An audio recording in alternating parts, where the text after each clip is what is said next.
Além do dom da transverberação e das chagas, o Padre Pio de Pietrelcina recebeu de Deus outros dons ou carismas numerosos: jejuns prolongados, êxtases, ciência infusa, introspecção das consciências, profecia, perfume, bilocação, curas, milagres. Jejuns prolongados. No dia 18 de março de 1915, o Padre Pio, escrevendo de Pietrelcina ao Padre Benedito, lhe confidenciou: a satisfação, caro padre, das necessidades da vida, como comer, beber, dormir, causa-me tanto peso que não saberia encontrar paralelo senão nas penas que nossos mártires tiveram de enfrentar no ato da prova suprema. Ele viveu, de fato, até a idade de 81 anos, com pouco mais ou pouco menos de 300 calorias ao dia. Excluía quase totalmente o lanche e o jantar, e no almoço limitava-se a provar as iguarias que lhe eram apresentadas. O que lhe dava vida e o mantinha vivo era a Eucaristia, centro e motor da minha vida, o meu tudo, como o Padre Pio costumava dizer. Êxtase. Muitas vezes, durante a Santa Missa, que celebrava todos os dias com a participação total no sacrifício de Cristo na cruz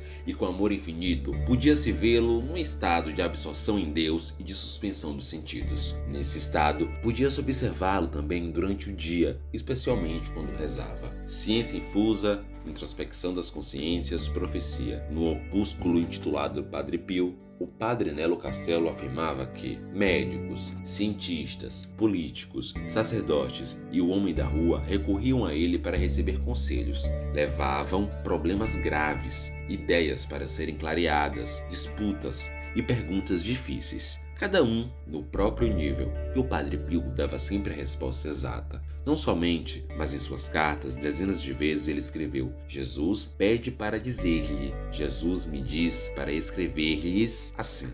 O Padre Pio conhecia as consciências, o futuro, o passado de seus filhos espirituais. Um dia, disse a um deles: conheço você, por dentro e por fora, melhor do que você pode ver-se no espelho. Às vezes, ele escrevia e falava línguas que nunca havia estudado. Profetizou o pontificado de Paulo VI, o fim de alguns homens políticos, que a moeda italiana se tornaria um papel inútil. Previu a crise econômica, ainda antes de 1960, e o mesmo fenômeno da descristianização atual, ainda na década de 1950. Perfume. Seria possível que um cappuccino estigmatizado e, como era a voz recorrente, com fama de santidade, fosse tão vaidoso que se regasse diariamente de perfume precioso, intenso, cheiroso e delicado? Algumas pessoas que ignoravam esse particular do Padre Pio se escandalizavam, supondo que esse perfume fosse presente de alguma filha espiritual devota. Quem, no entanto, teve ocasião de percebê-lo, sabia que esse perfume especial chegava não somente aos seus fiéis, mas também às pessoas distantes, milhares de quilômetros. Percebia-se a distância como alguma coisa levada pelo vento, significava a presença espiritual do Padre Pio. Mesmo depois de sua morte, algumas pessoas afirmavam tê-lo percebido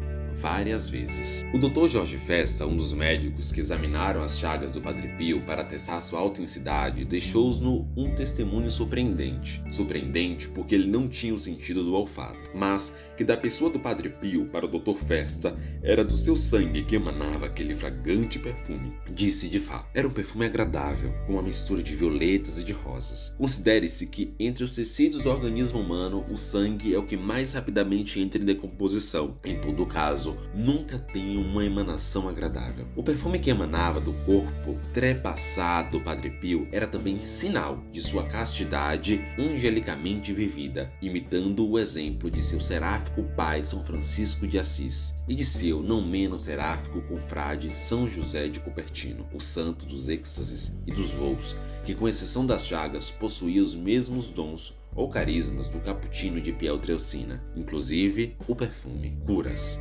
As curas realizadas por Deus pela mediação do Padre Pio foram frequentemente anunciadas ou precedidas de ondas de perfume característico, do qual já falamos.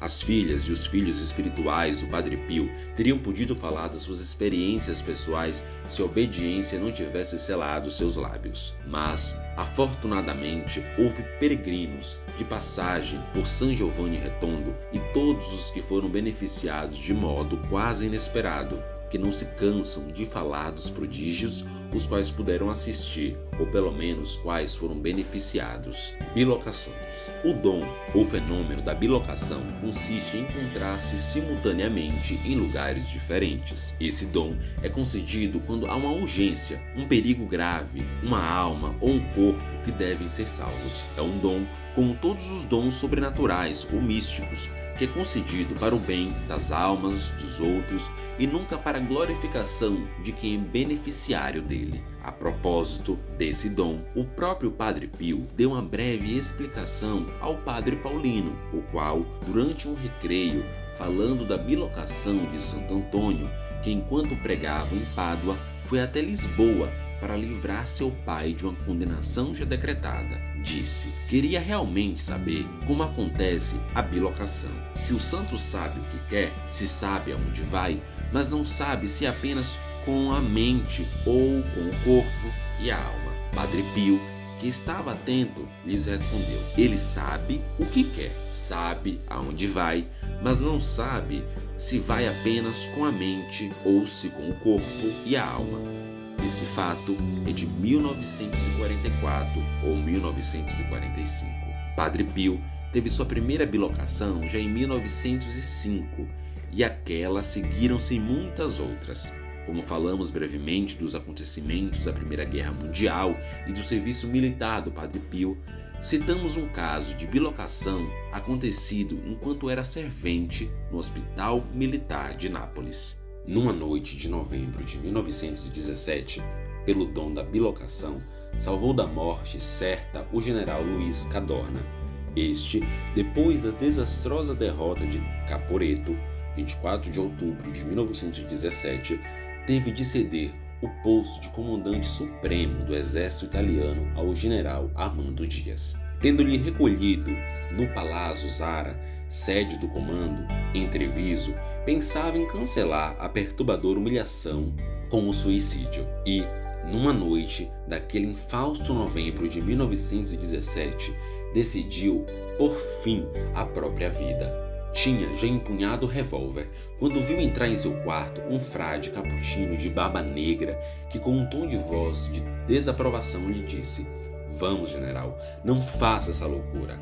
O general sentiu o revólver sair das mãos e cair ao chão, mas não viu nem a sombra do frade.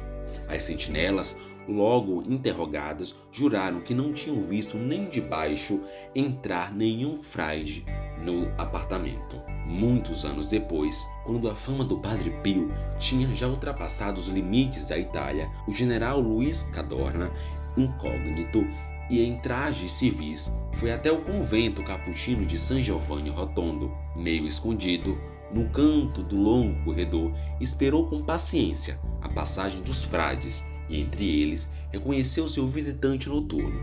Padre Pio lhe sorriu e, apontando-lhe amigavelmente as mãos dos ombros, sussurrou-lhe: "Meu caro general, naquela noite tivemos sorte." O que acha? As bilocações do Padre Pio, afirma o Padre Nelo Castello, marcavam a sua presença em vários lugares, sem nunca ter saído do convento. É um dos seus carismas mais documentados. Muito se escreveu sobre esses seus transportes. Como o Padre Pio dizia: "Eu vejo os meus filhos, sigo-os, assisto-os continuamente." Eram, obviamente, seus filhos e filhas espirituais que por toda parte ele seguia e visitava, com terno amor paterno. Milagres. São Mateus, no seu evangelho, afirma que Jesus percorria toda a Galileia, ensinando nas sinagogas, anunciando a boa nova do reino e curando toda espécie de doença e enfermidade do povo. Sua fama também se espalhou por toda a Síria. Levaram-se todos os doentes, sofrendo de diversas enfermidades e tormentos, possessos, epiléticos e paralíticos. E ele os curava. Grandes multidões o acompanhavam, vindas da Galileia, da Decápole, de Jerusalém, da Judeia e da região do outro lado do Jordão. Isso Vale também para o santo capuchinho estigmatizado, que, sem os dons carismáticos que lhe foram concedidos pelo Senhor Jesus, inclusive o dos milagres, teria sido menos acreditado e menos seguido. A quem tinha a ousadia de perguntar ao Padre Pio: "Mas o Senhor faz milagres?", ele simplesmente respondia: "Eu sou somente um frade que reza." E como era um frade que acreditava no poder de Deus e rezava com profunda humildade e fé, obtinha o que pedia. Ele mesmo, milagre vivo, operava por vontade de Deus, autênticos milagres. Deus se servia dele para concretizar seu plano salvífico e o fazia também através de milagres. Para descrever adequadamente os numerosos milagres físicos e espirituais acontecidos por intersecção do Padre Pio, seria preciso escrever muitos livros. Limitar-nos a destacar 3 curas miraculosas, 2 escolhidas entre as mais conhecidas, enquanto a terceira é a cura da consiglia de Martino, reconhecida oficialmente pela Igreja para a beatificação do Padre Pio de Pietrelcina. A cega que vê. Gemma de Giorgi, nascida em 1939, era cega de nascença. Quando criança, seus pais perceberam que alguma coisa não estava bem nos seus olhos e a submeteram a numerosos exames com especialistas. Oftalmologistas ilustres sentenciaram, porém, que a menina não tinha nem as pupilas e que, portanto, nunca poderia ver. Aos 7 anos e meio, chegando a tempo de fazer a primeira comunhão, a avó pensou em levar a neta a San Giovanni Rotondo, onde tinha ouvido havia um frade que fazia milagres. Foi recomendado que a menina pedisse ao padre que intercedesse pela sua cura, mas a pequena discordou. Padre Pio, porém, durante a confissão, pousou-lhe as mãos sobre os olhos, traçado sobre eles o sinal da Santa Cruz. Também, na comunhão, o padre fez o sinal da Santa Cruz sobre os olhos de Gemma. Durante a viagem de volta, a menina disse à avó que estava vendo claramente. Os médicos tiveram de confirmar, mesmo que, a seu ver, isso foi impossível, porque sem pupilas não se pode ver. Uma mãe curada de câncer. Era novembro de 1962. A professora Wanda, que trabalhava ativamente na diocese polonesa de Crováquia, estava no fim da vida por causa de um câncer na garganta, e os médicos não lhe davam mais nenhum sinal de esperança. A notícia chegou rapidamente até Roma, onde, por causa da celebração do Concílio Vaticano II, se encontrava o vigário capitular da Crováquia. Tratava-se do bispo Carol, o futuro João Paulo II. O bispo conhecia a tempo a família da professora e ficou, portanto, profundamente chocado com a notícia que chegara na sua terra. No dia 17 de novembro, de Roma, ele mandou uma carta ao famoso frade das Chagas, que tivera a oportunidade de encontrar anos antes quando, jovem sacerdote, tinha estado em San Giovanni Rotondo. O futuro pontífice escreveu assim: "Venerável padre, peço-lhe que reze por uma mãe de 4 meninas, que tem 40 anos e vive em Crováquia, na Polônia. Durante a última guerra, esteve durante 5 anos nos campos de concentração da Alemanha e agora se encontra num estado muito grave de saúde, até de vida, por causa de um câncer. Reze para que Deus, pela intercessão da Beatíssima Virgem, tenha misericórdia dela e de sua família."